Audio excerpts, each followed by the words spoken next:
This is Cutting Down the Nets. It's Tuesday, March 8th. Man, the way Monday started, I was like, just give me my L's and let me move on. I don't even know what to do. Like sometimes I live bet my way out of things. Live betting felt like just putting more dirt in the shovel and just splashing it on my casket. So somehow booked an actual win. You'll love to see it. So sometimes that feels better than just like having an easy day where you just give up and it's like, oh my gosh, this is actually going to work out. So last 7 days are strong. The year's been strong. March is going really well. So far, we'll try to keep the heater going. Here's what I got for Tuesday. Wagner and Bryant. This line has just gone a little too far.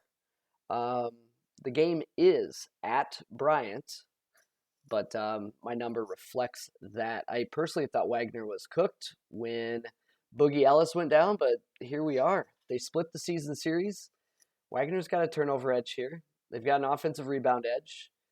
And they could limit the Bryant transition with the way that they could rebound here, but I think if they're forcing turnovers, they'll push the pace when it benefits them as well. Concerns are, Bryant's two scores, like elite scores, but look, 4.5's a big number, and yeah, I'm in. So plus 4.5 for Wagner. Georgia Tech, Louisville shows as a mild Paddy play, and I am just done with Louisville. I hope they lose this game and we can all get on with our lives. They're just erratic, and not even erratic anymore, just bad, but still you don't feel confident in betting against them because it's like, is this the game they put it together? Where you kind of know Georgia Tech's not really putting it together. It's really a play on or off Louisville, in my opinion. I'm just going to sit it out and not stress about it. These next two have absolutely no value to me, less than a half a point.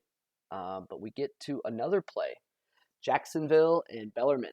So some good news. I've been saying all year, hey, if you get a chance to watch Bellarmine, it's pretty cool. Well, you get a chance to watch Bellarmine. It'll be on TV.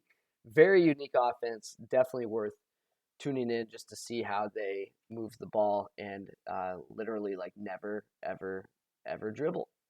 Really cool. So these teams played once. It was a Bellarmine home win in overtime. Jacksonville has offensive concerns, but that is not what got them here. I love their defensive length. They have a massive rebound advantage here, and we could see a 58 possession game, elite grinding. So some common questions I'll likely get is, hey, you got a 3.5. There's not a 3.5. I'd prefer a 3 just to get that full possession, but clearly I have Jacksonville winning by 4 points. So if you want to play this game, I don't think there'll be a number that I would like say no to, but yeah, certainly try to get as best as you can. Ryder at Manhattan, they split the season series. Paddy has Ryder here. Shot quality has it even. It's a pick 'em. Ryder has offensive concerns, and this line has moved from 1.5 to a pick 'em. The matchups are kind of and then Manhattan's got a big free throw rate edge. Free throw rate is just the rate in which you draw fouls, and Manhattan's number 2 in the country, and Ryder's bottom 300. So it's yellow for me right now. I'll throw it in the pool, but I don't know if I'll go there for sure. Canisius and Fairfield, this is a classic Paddy for shot quality, where I feel like Paddy has been winning more often, but Canisius has an ugly 2-point offense and an ugly 2-point defense. The line's almost fishy, which is good news for Canisius backers, I think. But I also think that line could grow, and I would want it to grow to get interested in. I'd want that 3.5, 4 range, like the full possession. Okay, here comes data play of the day. Sometimes they work, sometimes they don't. But when Shot Quality and Paddy both say 13 points for Cal Baptist over Rio Grande Valley, a team that we have been betting against for a very long time here on this program, yeah, the line's 6. So if you don't get 6 and you get 6.5, take 6.5. You don't get 6.5. I think 7's fine. I think 8's fine, and I'd probably stop there. And at that point, the lines move too much. But um, from a result standpoint, it makes sense why the line is set here, just because Cal Baptist won by 8 at home. So now you put them on neutral court, and it's like, yeah, I don't know, about 6 or so. Rebound edge for Cal Baptist. There will be a lot of fouls in this game, both draw fouls at a high rate and both foul at a high rate. It's just that Rio Grande has major defensive issues, and we've seen that exploited over and over again over the last month. So I'll go there one more time and hope we get out alive. Looks like we'll get the Battle of the Dakotas between the Jackrabbits and the Bison, not including data from tonight's games where both went scorched earth on their opponents. I have South Dakota State by 4.5.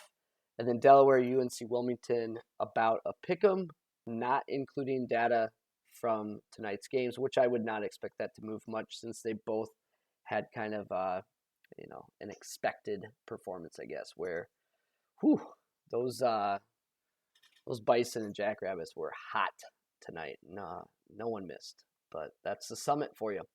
Gonzaga will draw Santa Clara or St. Mary's. I'm not even going to mash it up until we have a matchup and a line. And then Wright State, I believe, is going to get Northern Kentucky.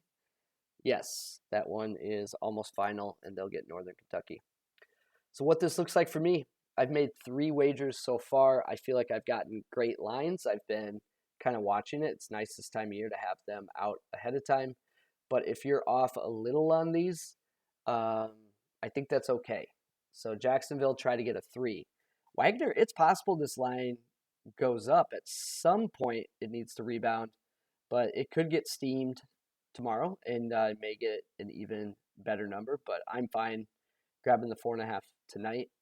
Typically, I'm watching like how other books are compared to Circa. Circa is a pretty sharp college basketball book, and if you can get a half point or a point better than what Circa has at, that's typically where lines are headed, in my opinion.